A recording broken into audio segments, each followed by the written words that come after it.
Salut à tous, j'espère que vous allez bien. Aujourd'hui on se retrouve pour une petite vidéo sur la mémoire RAM, comment bien choisir sa mémoire RAM en fonction de ses envies, de ses besoins, et comprendre quelques petites choses techniques qu'il y a à savoir sur la RAM. Pour commencer, eh bien, ici je ne vais parler que de la mémoire DDR4, c'est ce qu'on utilise à 95% je pense maintenant. La DDR3, on en utilise encore un peu sur des vieilles configurations, un petit peu plus vieilles. Et maintenant, ben, la norme, c'est DDR4. Et il y a la DDR5 qui arrivera probablement dans un futur proche. Il y a plusieurs petites choses à savoir. Déjà, quelle quantité de mémoire vous voulez dans votre PC. Si vous voulez 4 Go, 8 Go, 16 Go. Pour ma part, le minimum à mettre dans votre ordinateur, c'est 8 Go.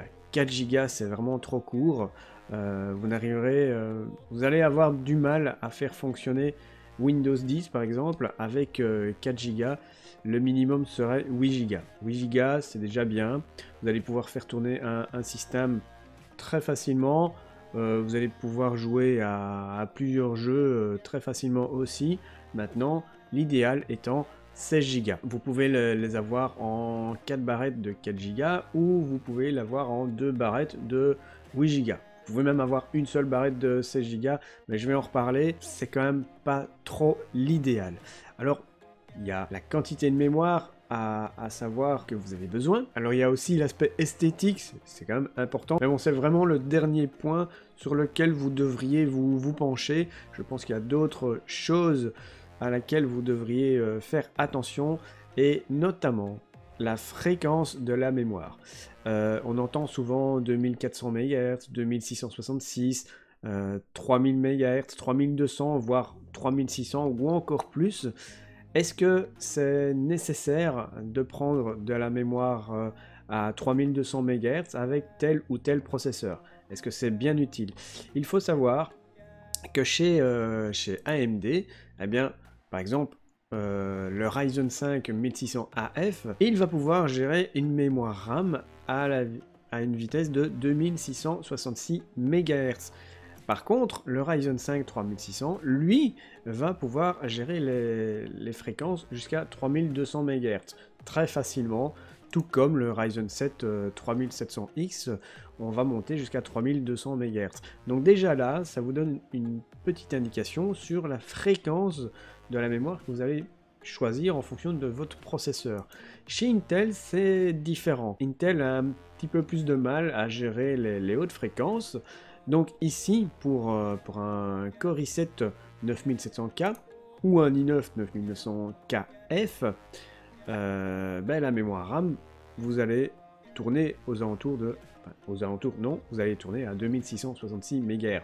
Donc prenez des barrettes de RAM en 2666 MHz pour les processeurs Intel.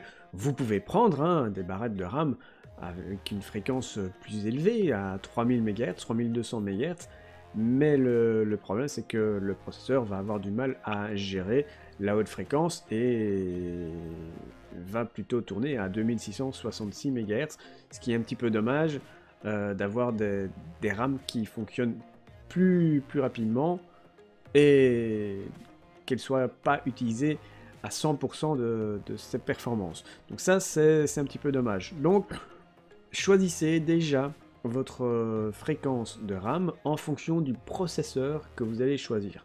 Maintenant, vous pouvez choisir aussi en fonction de la carte mère, mais en général, les cartes mères, par exemple une B450, eh bien la RAM, si vous mettez un Ryzen de première ou deuxième génération, vous allez déjà monter jusqu'à 3200 MHz en overclocking ou en 2666 MHz de base. Maintenant, si vous mettez un Ryzen de troisième génération, eh bien ça sera pareil, c'est 2666 MHz de base, et en overclocking, ben, vous allez pouvoir la monter jusqu'à 4133 comme indiqué ici. Maintenant, si vous prenez une Gigabyte X570 Gaming X, comme je possède dans mon boîtier, eh bien de base, elle va déjà gérer la mémoire RAM à 3200 MHz.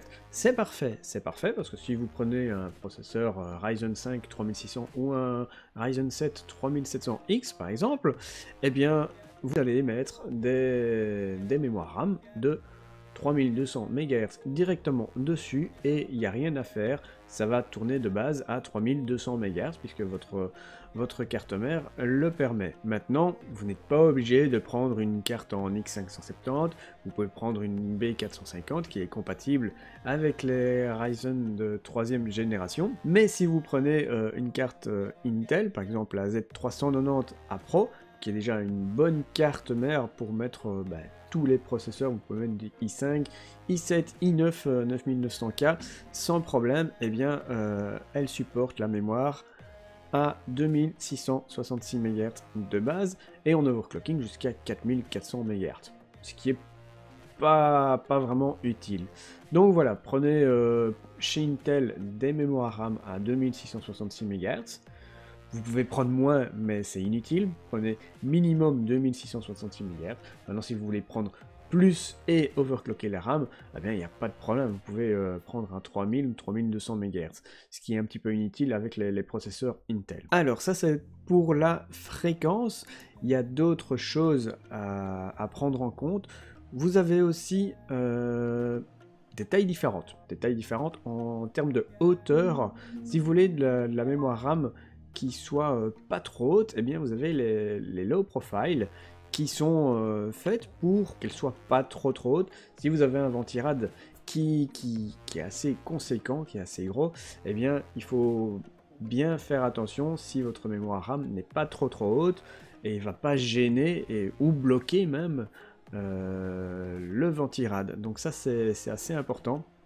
Vous avez un aspect esthétique qui est fort différent. Vous avez par exemple des mémoires RAM de base, par exemple ici la G-Skill Aegis, qui est assez simple au niveau design, quoique ça diffère déjà de certaines mémoires RAM comme celle-ci, où on voit directement les petites puces mémoire, il n'y a pas de cache. Il n'y a pas de LED, il n'y a rien du tout.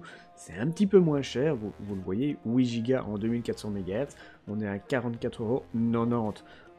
C'est exactement pareil que les autres mémoires RAM, sauf qu'elle n'est pas designée avec un petit cache, un petit capot au-dessus de cette mémoire. Est-ce que vous voulez de la mémoire avec des LED ou pas? Les mémoires RAM avec les LED sont en général plus chères. Vous voyez ici la Corsair Vengeance RGB Pro, qui est une très belle mémoire RAM, qui est vraiment excellente au niveau qualité et au niveau performance. Vous avez ici 16 Go, donc 2 fois 8 Go en 3200 MHz, parfait pour du Ryzen à 132,90 €. Donc 16 Go, c'est plutôt pas mal, c'est un bon prix. Et vous avez du RGB dessus. Donc c'est une excellente mémoire RAM. Ensuite, petite dernière chose à parler sur la mémoire RAM.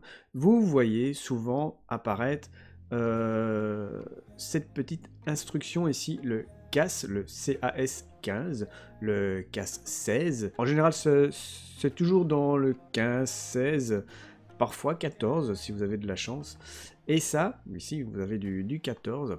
En fait, c'est plus le chiffre est bas, plus vous avez un CAS bas, par exemple le 14 par rapport au 16, eh bien sera plus rapide. Alors pour schématiser, une instruction qui arrive à la mémoire RAM, la mémoire RAM va répondre, eh bien le temps entre l'instruction qui arrive et l'instruction qui est renvoyée, eh bien c'est ce temps-là qui est traduit par le CAS 14, 15 ou 16.